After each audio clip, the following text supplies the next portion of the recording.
तो दोस्तों आज हम फिर से आपके लिए लेकर आए हैं देश दुनिया की तमाम ताज़ा बड़ी खबरें। सबसे पहली बड़ी खबर में आपको बताएंगे दोस्तों कि ईरान अमेरिका डील के एक दिन बाद इजराइल ने लेबनान पर किए हमले।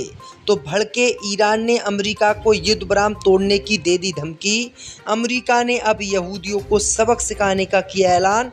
बोले लेबनान पर हमला किया तो नहीं करेंगे इजराइल की मदद। यहूदियों को बड़ा झटका।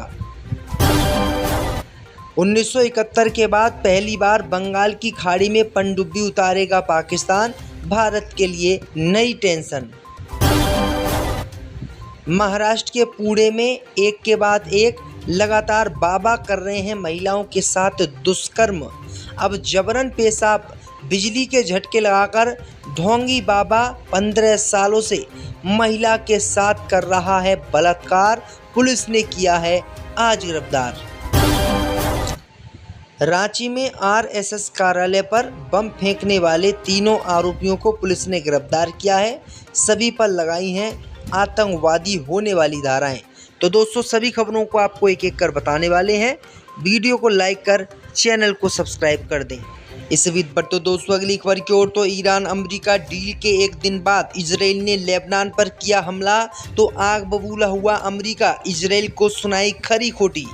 दोस्तों आपको बता दें कि ईरान अमेरिका के बीच लगभग 4 महीने के बाद पाकिस्तान ने युद्ध विराम करा दिया और फिर पूरी दुनिया ने राहत की सांस ली और कच्चे तेल के दाम भी डील होने के बाद उतर गए। लेकिन आपको बता दें कि इजराइल का प्रधानमंत्री नेतन्याहू ये ईरान अमेरिका के बीच युद्ध खत्म करना नहीं चाहता है। ईरान अमेरिका के बीच हुई डील के एक दिन बाद ही इजराइल ने फिर से कायराना हरकत दिखाते हुए लेबनान पर हमला कर दिया, जिसमें 16 लोगों की मौत हो गई। वहीं आपको बता दें कि इस हमले के बाद ईरान फिर से आग बबूला हो गया, क्योंकि ईरान की मांग थी अमेरिका से कि अगर ईरान अमेरिका के साथ डील करेगा तो उसमें लेबनान भी शामिल होगा और लेबनान में कोई भी हमला इजराइल अमेरिका नहीं करेंगे, तभी ईरान अमेरिका के साथ डील करने के लिए तैयार होगा। अमेरिका ने ईरान की ये बात मान ली थी और अमेरिका ने इन यहूदियों को नसीहत दी थी कि आप लेबनान पर हमला अब ना करें, क्योंकि ईरान के साथ हमारी शांति समझौते की डील हो गई है। लेकिन इसके बावजूद भी इन यहूदियों ने फिर से लेबनान पर हमला कर दिया और 16 लोगों को मार गिराया है। वहीं आपको बता दें कि जैसे ही ये हमला हुआ है उसके बाद ईरान अमेरिका के बीच फिर से तनाव बढ़ गया है। ईरान का कहना है कि अमेरिका ने जो हमारे साथ शर्त रखी थी उस शर्त को अमेरिका ने तोड़ दिया है, यानी लेबनान पर हमले नहीं होने चाहिए थे, लेकिन इजराइल ने हमले किए हैं, जिसके बाद अमेरिका आग बबूला हो गया और अमेरिका ने यहूदियों को खरी खोटी सुना दी है। अमेरिका के मंत्री जेडी वेंस ने इजराइल को संदेश दे दिया है कि पूरी दुनिया में आपके लिए सिर्फ अमेरिका है। अमेरिका ही आपके साथ खड़ा रहता है, अमेरिका ही आपकी मदद करता है, वरना कोई भी दुनिया भर का देश आपको एक फूटी कौड़ी तक नहीं देना चाहता है और ना ही आपकी मदद करना चाहता है। इसलिए अगर आप अमेरिका को नाराज़ करोगे तो इसका खतरनाक परिणाम इजराइल के लोगों को भुगतना होगा।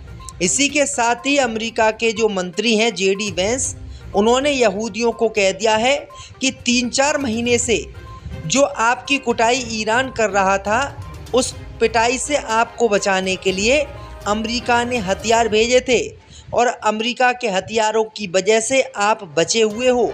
अगर अमेरिका आपकी मदद नहीं करता तो आपको ईरान कब का मार गिराता। वहीं आपको बता दें कि जेडी वेंस ने साफ कहा है कि अगर इजराइल ने अमेरिका की बात नहीं मानी, लेबनान पर दोबारा से हमले किए, तो इजराइल के लिए ये बहुत ही घातक होगा और अमेरिका फिर किसी भी कीमत पर इजराइल का साथ नहीं देगा।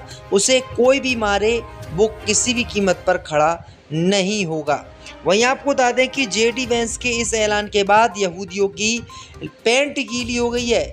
अब यहूदी बुरी तरीके से फंस गए हैं कि लेबनान पर हमला करें या ना करें, क्योंकि अमेरिका ने सीधी चेतावनी दे दी है कि जो डील हुई है, अगर उस डील में कोई भी बवाल होता है तो फिर यहूदियों की खैर नहीं है, फिर यहूदियों का साथ किसी भी कीमत पर अमेरिका नहीं देगा। इससे भी पर तो दोस्तों अगली खबर की ओर तो महाराष्ट्र में पकड़ा गया एक और बाबा 15 साल तक महिला के साथ किया बलात्कार। दोस्तों आपको बता दें कि महाराष्ट्र के पुणे में एक और बाबा पकड़ा गया है। उस बाबा के साथ उसके 7 सहयोगियों को भी पकड़ा गया है। ये सारे लोग मिलकर एक महिला से लगभग 15 वर्षों से उसका बलात्कार करते आ रहे थे। उसको शारीरिक प्रताड़ना दे रहे थे और उससे ज़बरदस्ती पैसे मंगा रहे थे। वहीं आपको बता दें कि इन आरोपियों को गिरफ्तार कर लिया गया है। आरोपियों ने दैवीय शक्तियां होने का झांसा देकर इस महिला के साथ बार बार बलात्कार किया। वहीं आपको बता दें कि इस बाबा का नाम राधा मोहन मिश्रा है। इसके साथ इसके 8 और सदस्य भी गिरफ्तार किए गए हैं, जिसमें 6 महिलाएं हैं और 1 पुरुष है। पुलिस ने बताया है कि पीड़िता को लंबे समय तक ये बाबा प्रताड़ित कर रहा था, जिस दौरान उसे बिजली के झटके तक ये बाबा लगा रहा था और अपना मूत्र भी पिलाता था। वहीं आपको बता दें कि इससे पहले एक और बाबा महाराष्ट्र से ही पकड़ा गया था। उसकी वीडियो भी वायरल हुई थी और उसने तो बड़े बड़े अधिकारियों, बड़े बड़े नेताओं के साथ संबंध बनाए थे। तो किस तरीके से अंधभक्ति में ये बाबा अपनी डुबोकर जो है भोले भाले लोगों के साथ दुष्कर्म कर रहे हैं। अब देखना ये होगा कि इस बाबा पर क्या कार्रवाई की जाती है। इससे भी बढ़ते दोस्तों अगली खबर की ओर। तो 1971 के बाद पहली बार बंगाल की खाड़ी में उतरेगी पाकिस्तान की पनडुब्बी, भारत के लिए खतरा।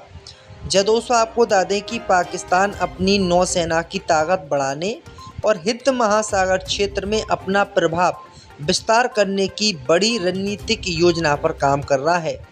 हाल ही में पाकिस्तान ने चीन में बनाई गई हंगौर क्लास पनडुब्बी को कराची में शामिल किया है और अब पाकिस्तान नौसेना के वरिष्ठ अधिकारी इसे बंगाल की खाड़ी में तैनात करके अपनी उपस्थिति बनाए रखने की बात कर रहे हैं। दरअसल आपको बता दें कि 1971 के युद्ध और बांग्लादेश के निर्माण के बाद से ये पहली बार है जब पाकिस्तान बांग्लादेश के इस क्षेत्र में अपनी सार्थक नौसैनिक उपस्थिति दर्ज कराएगा।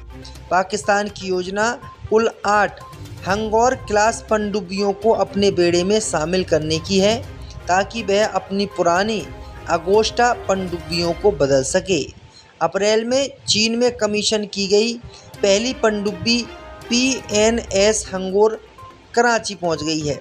वहीं आपको बता दें दोस्तों कि बांग्लादेश में पाकिस्तान की पनडुब्बी पहुंचती है तो ये भारत के लिए बड़ा खतरा हो सकता है, क्योंकि बांग्लादेश का उपयोग करके पाकिस्तान फिर से भारत पर हमला कर सकता है या भारत को नुकसान पहुंचा सकता है।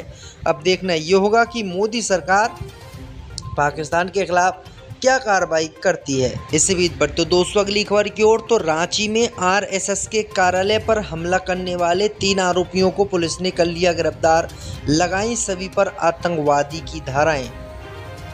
दोस्तों आपको बता दें कि रांची के निवारणपुर स्थित RSS के कार्यालय पर चेहरा ढककर आए 2 लोगों ने मंगलवार देर रात करीब 12:30 बजे हमला कर दिया। हमलावरों ने पेट्रोल फेंके, ऊपरी तल पर एक जो है बम फट भी गया, जबकि दूसरा कार्यकाल परिसर में गिरा, फटा नहीं। हमले में किसी के हताहत होने की सूचना नहीं मिली है। पुलिस ने बुधवार की देर रात बताया कि 2 आरोपियों को लोहरदगा से गिरफ्तार कर लिया गया है। गुरुवार को पुलिस ने तीसरे आरोपी को भी गिरफ्तार कर लिया है। मंगलवार की रात हुई घटना की जानकारी मिलने के बाद पुलिस महकमे में हड़कंप मच गया, क्योंकि आपको बता दें दोस्तों कि बीजेपी की सरकार है और RSS लगातार बीजेपी का साथ दे रही है और इसीलिए RSS के कार्यालय पर हमला हुआ तो बीजेपी ने कड़ा एक्शन पुलिस को लेने के लिए कहा। तो ये बड़ी अपडेट आ रही दोस्तों कि अब जो है तीनों आरोपियों को गिरफ्तार कर लिया गया है। ये आरोपी CCTV कैमरा की वजह से गिरफ्त में आए हैं।